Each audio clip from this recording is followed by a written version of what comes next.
Hatshepsut last time, and kind of the new kingdom. The new kingdom is, we've got a whole middle kingdom that I largely left out of this class. And one of the things that happens with the middle kingdom and the end of the old kingdom is that because those pyramids were being broken into, it really kind of changes the way they bury their dead elites. And so remember, I talked about how we have art from ancient Egypt that's about political authority and power, and then the other category that we have a lot of art from is kind of funerary art. So because they're changing where they bury their people, that's going to have an impact on the architecture. So when we were looking at Hatshepsut, she's now part of a long tradition in Egypt, but after the pyramids, of, hey, we separate where we bury the bodies of the pharaohs with all their wealth that they're taking into the afterlife from the temples where they're supposed to be worshipped. So you can see that pharaohs are godlike. Pharaohs are worshipped. So that's going to be significant. Remember, we saw that when we were looking at Zoser and how he's worried about the afterlife and how he's going to run the Hebset ritual to show he's in shape to be a pharaoh in the afterlife. Okay, so now we're in the new kingdom, and that included Hatshepsut, but it's also going to include this guy, Akhenaten. And we're almost at the end of our discussion of ancient Egypt. So Akhenaten's name was started out being Aken-Amun, A-M-U-N. And if you remember, we saw Amun-Re, the sun god, but he actually worships a variant of that, just Re, just Ra. But it's Ra known as the Aten, and so he's going to change his name when he becomes pharaoh from Amun, who he doesn't worship, to the specific sun deity Aten. Still a sun deity, still very, very similar, but the one. And he's going to say, I'm not going to worship anybody else. And here's the other deal. Nobody else is going to worship any of the other gods. Now, at this point, for at least 1,500 years, people have been worshiping basically the same set of gods. They have local variations, but they're essentially the same. And you would pray to a god depending on what they cover, what their issue is, what they handle. And so this is true of polytheism anywhere, is that you have a group of deities, and these deities have different responsibilities and different capacity to help you. So when Akhenaten takes power, he changes the laws on religion, and he says, everybody from here on out may only worship the Aten. And in fact, they can't even worship the Aten, because he becomes the chief priest of the Aten. And the Aten only communicates with him and his wife. Write this down. So we have polytheism being forcibly transformed into monotheism around this sun deity.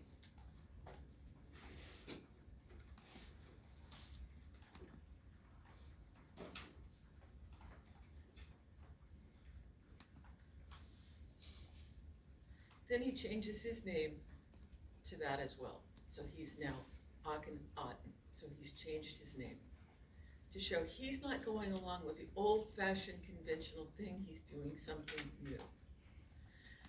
The next thing he does is he has all sorts of art produced for him. This is something that pharaohs did. You get a new pharaoh, you're going to need new pharaoh sculptures to go out.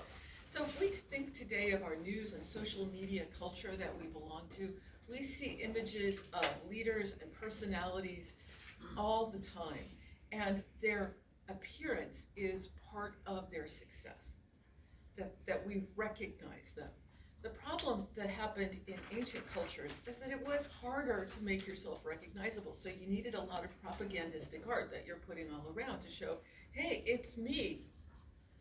And so he does what all the other pharaohs have done. He has art made for him, showing him. But remember, these are not necessarily portraits.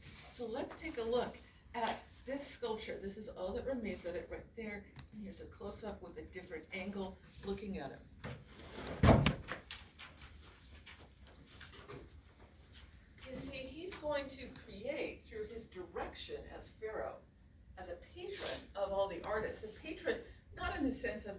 pay you, but also in the sense of the law keeper. He says do it, and so people are going to do it that way. So we start here looking at this sculpture, and what I want you guys to think about is, how does he look like the usual heroic pharaoh style, the pharaonic style that we've looked at so far? I would say he's not as like muscular as the other ones. He's not as muscular, absolutely. Anybody else? He sort of looks more naturalistic, What parts? like his arms. His arms, yeah. I think that kind of goes with the not muscular part. They're showing a reality of a body that's not, we talked about how these pharaoh sculptures are idealized. So his arms aren't super strong looking. We don't see all those lines that they're putting in there to show muscles. Now the next thing I want you to notice, if you will, is his tummy. What do you notice about his tummy? It's like softer. All the other sculptures we've seen of like pharaohs, it's very like flat and like there's like abs and stuff. Yeah. He has like very soft stomach. He's got a soft tummy. He's not seemingly working out. He's not caring about following that pharaonic design that we've talked about before. But he is, at the same time. He's wearing the regalia. He's got his hook.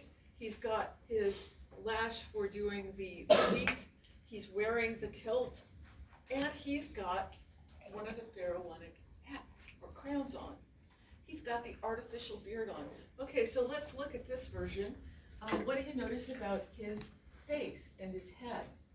You can look at either of them, actually. The jawline is very angular. He has an angular jaw, and it's not wide angular, it's narrow angular. Now, what's interesting is we happened to have his body. And it doesn't look like this. None of them do. So we might think of this as a portrait of him, but remember, no portraits, not about portraits. Okay, so one of the things that's going to be important for you to notice are his shoulders. How wide are his shoulders? Does he have that hero shoulder? Very. Not very. Okay, so one of the things to think about him too is his hips. Take a look at his hips.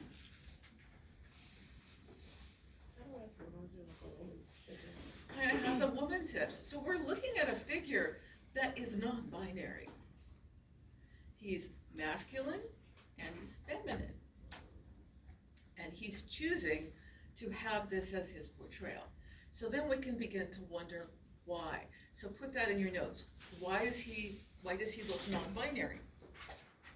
Now, without a doubt, statistically speaking, there would be intersex people in Egypt, and they would be known and recognized as not following the exact expectations about masculinity and femininity and how it appears. So is he engaging with that? No. We think he's engaging with the Aten. The interesting thing about the Aten is that the Aten is non-binary. And you find this actually with a lot of deities. Not all of the deities, but quite a few deities in the world have aspects of the masculine or the male and the female. And that's because there has to be an explanation of the creative forces. How do we get other gods? How do we get people? How is all of this created? If we have only a male deity, we're missing the part that carries other deities and causes creation to happen. Now, some religions don't require this, but many religions speculate on this a lot, trying to figure out why and what. And so, with the Aten, the Aten is about that kind of creation and combining the male generative capacity with the female generative capacity so that they are together.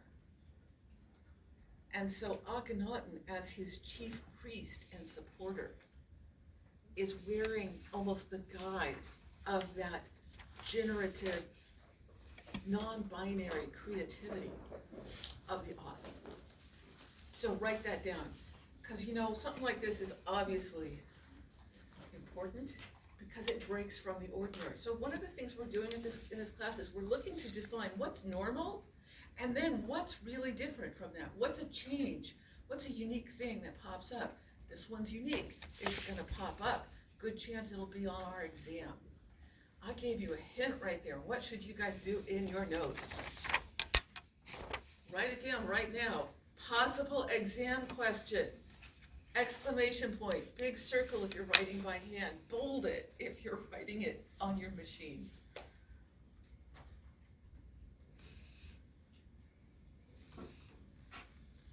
Okay, so now let's go and take a look.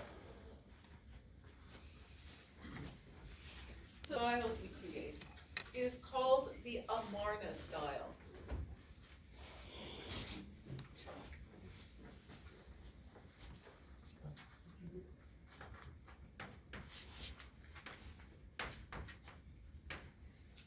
Okay, we've got the Amarna style. And if you remember, styles are really important in our history. So we got the Amarna style, and it's called the Amarna style because once he's come to this decision to say, nobody can worship the other gods, and they only worship through me, that means all those priests, all the temples, the ones we looked at on Thursday, they're on their own. They're not being supported by the state anymore. They're thirsty and hungry, and they're having a hard time. And people who used to be able to ask for support from the priests to talk to the god, those priests are not really able to help them. It's a very complicated thing. So people are kind of stuck. Do you think the people are happy about this change? Let's have a vote. They're happy about it and ready for monotheism. Raise your hand. No one is raising their hands. You're right. They're shocked. They're stunned. And remember, they've been writing for a long time in Egypt, so we have some clay tablets with hieroglyphs on them, and they tell us stories about what was happening with Akhenaten. And so one of the things he decides to do is he decides to kind of take power to himself a little bit more by saying, I'm moving the capital. And they moved their capitals a lot with kind of each new kind of dynasty of kings, but he's actually part of a continuing dynasty, and he says, hey, I'm out of here, because he wants to cut off that connection with the old gods.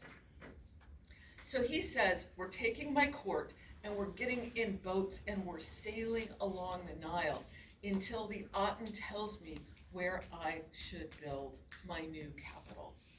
And not surprisingly, a lot of the capitals are very close to the Nile River, but not for him. He says, we're going to go out into the desert where the Aten has spoken to me. And this actually in some ways makes sense. It's a little bit closer to the Red Sea than other capitals have been. And kind of trade and economic and warfare considerations or international considerations had to be taken into account. He has allies in what we think of today as Syria, Israel, Palestine. But he also has some people who are only contingently allies. And many of them exchange daughters to the royal courts as part of that process. So that daughters become the bloodlines that connect them. And they keep them allies. And so he has 150 wives or something like that. Some of whom he likes, and some of them he's barely even met. We know he has one wife that he really cares about, the number one wife, and her name is Nefertiti. So she is the priestess to the Aten. She's really powerful like he is. She is not represented in a gender-neutral, non-binary way. She's represented as feminine. That's also kind of interesting. But she is not Pharaoh. Okay, so those articles, not those articles, but those texts that we have, there's one from an